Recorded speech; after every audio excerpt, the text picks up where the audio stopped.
Good afternoon, Pierre. How are you? I'm not sure Bill Beacon ever had a bad day. I mean that. He was always smiling. He was always happy. He was always around the Canadiens dressing room. I know he covered more than hockey.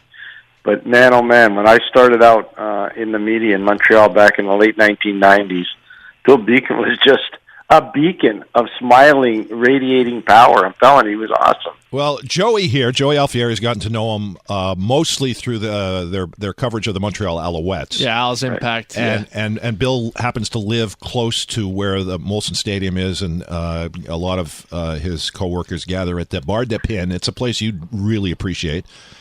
Bar de Pin, right across from La Cité on Park Avenue near the stadium. But it's amazing that he looks the same.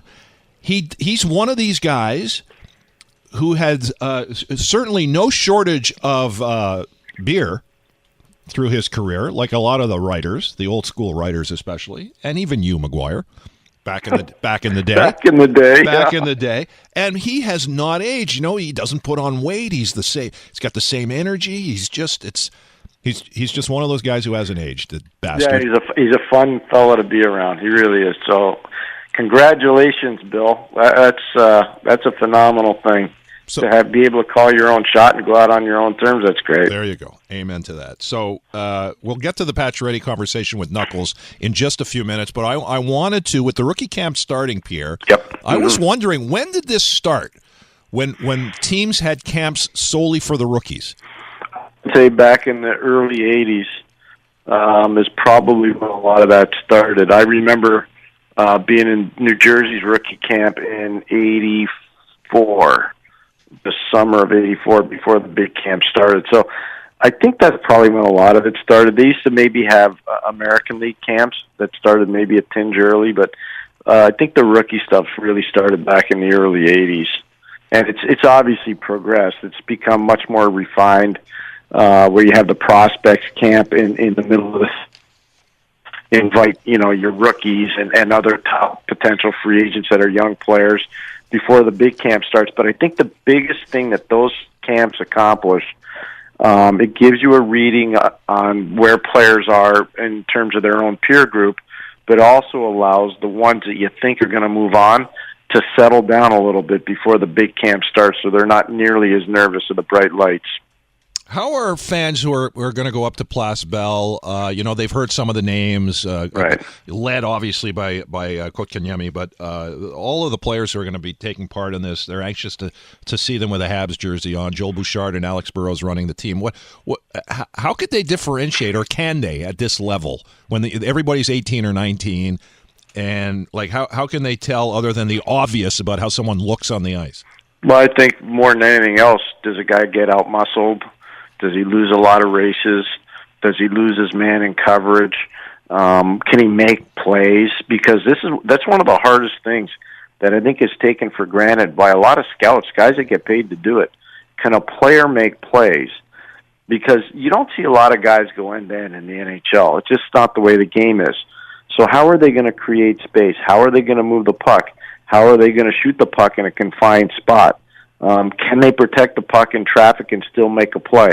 So playmaking is a big part of it, and that's one of the big things that I look for when I go to those camps in particular, whether it's a major junior camp or a college camp or even a pro camp. Players that are younger that can make plays. So that's what I'd be looking for.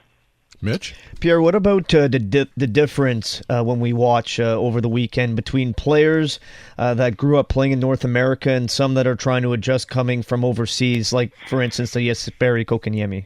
Well, the hitting, obviously. For the Europeans in particular, playing on the big ice, there's not nearly as much contact. It's more of a passive resistance game. It's more of an outside skill game with a lot of cross-ice passing and drop passing. So they're going to have to get tuned up for that. And a lot of times, not always, but a lot of times, those players admire their passes a little bit too long, and sometimes they get lit up. But North America, now in the old days, and I'm talking, again, back to the 80s and even the 90s, those rookie camps in particular were pretty barbaric. I don't know, every team had a different rule set, but I think most of them had a 3-fight maximum in inter-squad games. So if you fought more than 3 times in the inter squad, you were done. Now, not every team had that, but most teams had that. Oh, that was one of the highlights of going actually early training camp for the NHL.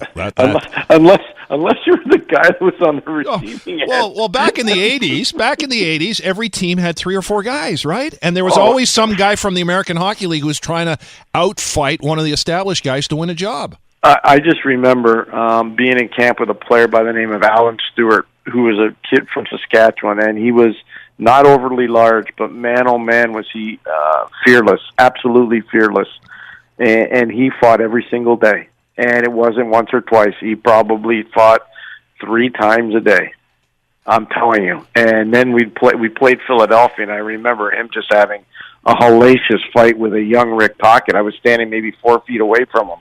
It was unbelievable. But that every time I think about rookie camps and young players and big NHL camps, I always think of him. The guy was absolutely fearless. And I think, I could be wrong in this, but I heard along the grapevine that he actually left hockey and became a monk. And is in a seminary, I believe, in Saskatchewan somewhere. That's a path Joey might be taking, actually. I'll stop that. No, I'm not going to be a monk. Okay, just checking. You haven't gotten the fighting part out of your system yet, is that it? Hey, Frank is texting us at 11690. I'll tell you when the rookie camp started, Mitch, when someone figured out how to make a buck off teams. Or is that teens? Maybe that's teens, as in teenage years. I don't know. Yeah, no. Either way, yeah. Well, I don't know if they charge now. They might. But I don't think they were charging back then. They just wanted to get kids in so they could play. People are paying for this tonight? Yeah, these are games at Place Bell. It's not just show up. You have to buy tickets. I believe you get tickets for the whole weekend. You can't just buy game tickets. You have to buy tickets for tomorrow's Toronto-Ottawa game, too. I hope they're cheap. I mean, you're talking about guys who will never play. I think you can get in as low as $150 for the weekend. Okay. It's like the old bleachers, Pierre, at Jerry Park, right? Yeah, well, remember that young Bank of Montreal had Young Expos Club. It was 50 cents. Imagine going to a Major League Baseball game for 50 cents back in the day. 50 cents in Jerry Park in the bleachers. That's absolutely true. The Bank of Montreal had that amazing club.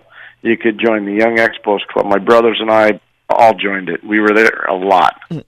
I think Joey meant 150. Yeah, 150, not $1.50. Yeah. All right, let's get to. It's been a strong week back for Knuckles on Off the Cuff. Chatted with Sir Savard earlier in the week. Today, had the captain of the Canadiens, Max Pacioretty, asked him if somehow, some way, they could actually start talking again. If the Canadiens are prepared to maybe shift gears, offer him a contract, but only under the condition that he perhaps give up the C. You know what? I haven't thought about that at all. What comes to mind is, I do love it here. I love it here for hockey, and I love it here for personal reasons as well. And I think that's a big reason why I spend the entire year here. In terms of your question, I don't know if I can answer it because I haven't even thought about it. I'm not sure. I mean, yeah. I'm really not. I think whatever is best for the team. If I'm here in terms of their plans, I don't see a case for that right now in my mind. That's not to say that it wouldn't change down the road. But in my mind right now, I don't see how, that would be brought up with other than to, make a reason for why last year happened. That's most of his answer. There's a little bit more. You heard the original answer. He hadn't even thought about it, and it was real raw radio, Pierre. It was very compelling and emotional, and Chris followed up a couple of times because there appeared to be, the more he thought about it, maybe if, but I don't know. What do you make of this? That's a flawed plan. It doesn't work.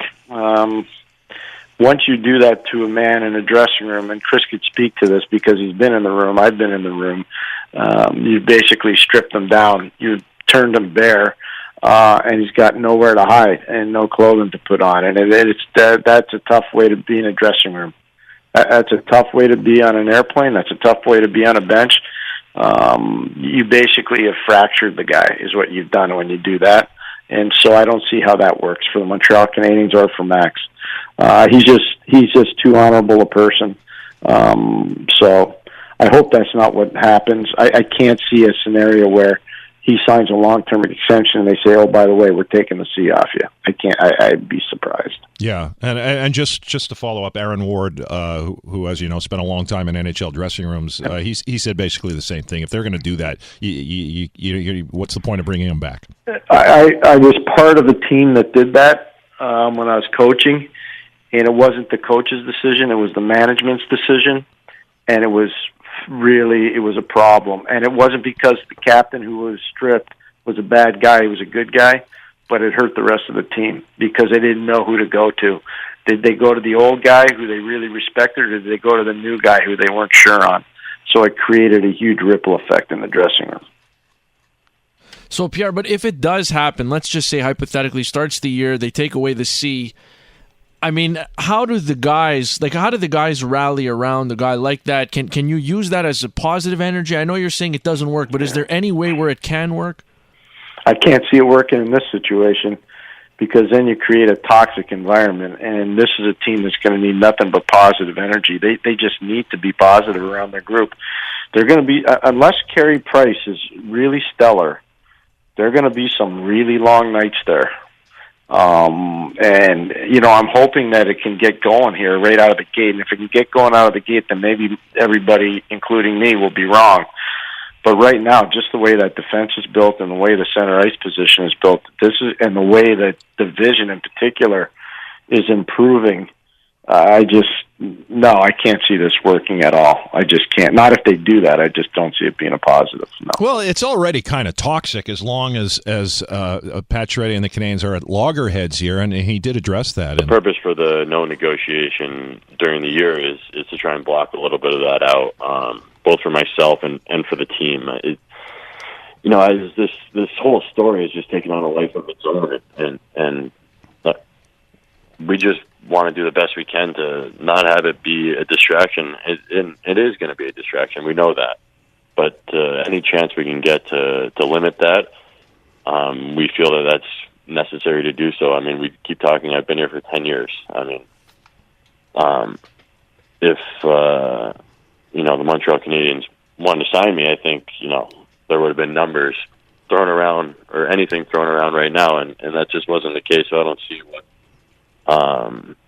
going into the season really has to do with my situation.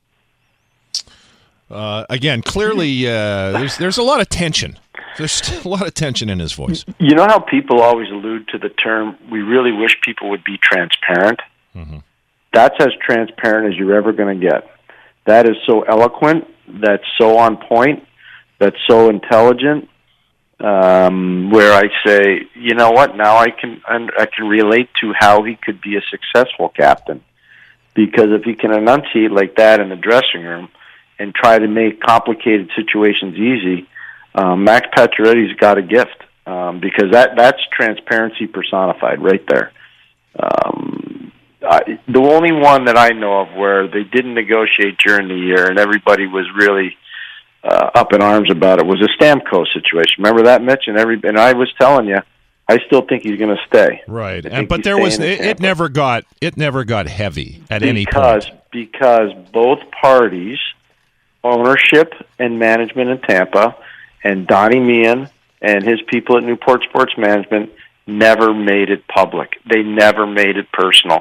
They never made it an angry negotiation. You choose. I've done some big contracts in my career, negotiated some big ones. Chris Ponger's was really big, trust me, when he was 19 years old. You cannot make negotiations acrimonious. And if you do, you better make sure that it doesn't become public.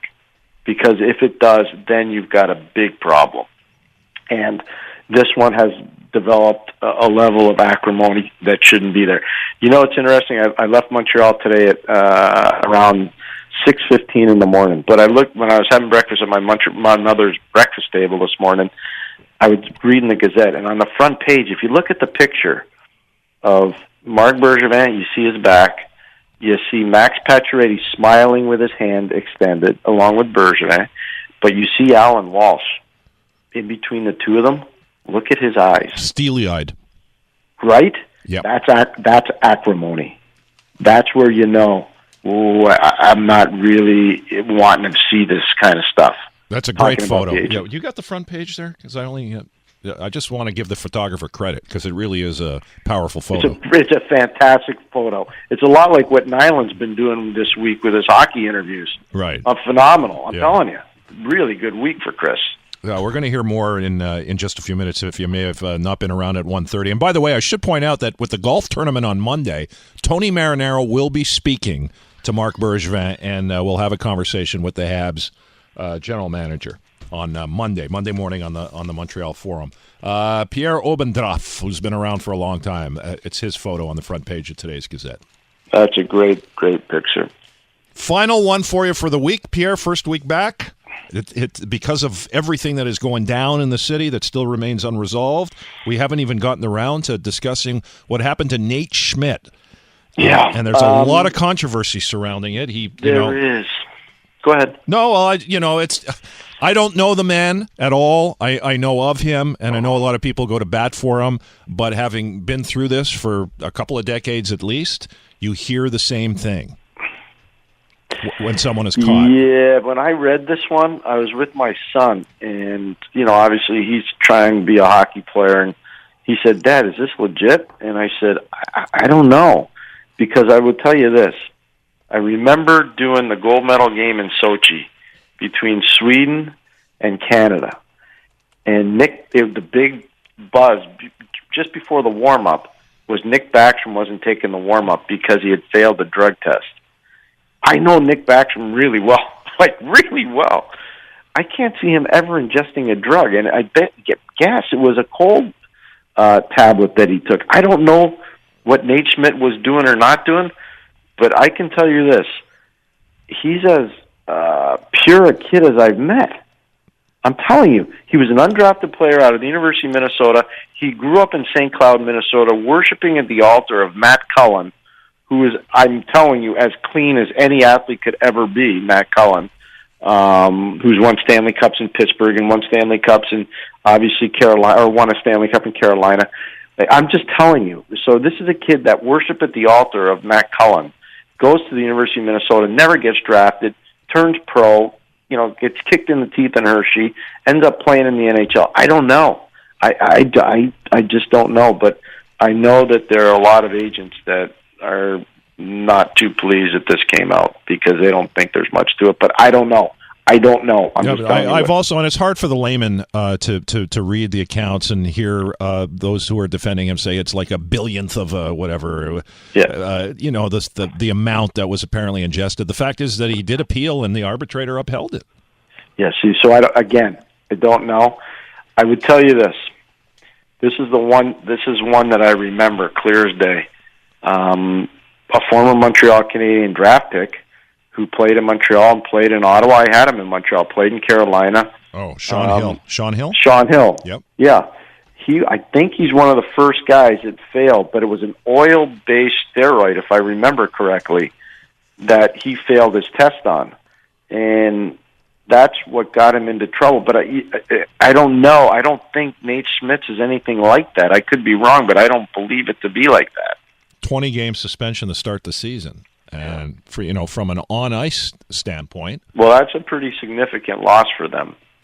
If he's not their top guy, and I would expect he won't be, he's one of their top two guys, like 2 and 3 right there. But I think Shea Theodore's got a chance to pass him this year in Vegas. But no, he was an critically important part of their run to the final, Mitch. Like critically important part of their run to the final. Great having you back, Mr. McGuire. Oh, my gosh. I just had so much fun with you this week. Thanks a lot, Mitch. I'm looking forward to another great year with you and Mitch Gallo and Joey and Rod and everybody else that's part of the game. I really appreciate it. Have a great weekend, everybody. Thanks, Mitch. All right. We'll talk again Monday after the Canadiens golf tournament, which may result in some more news or not.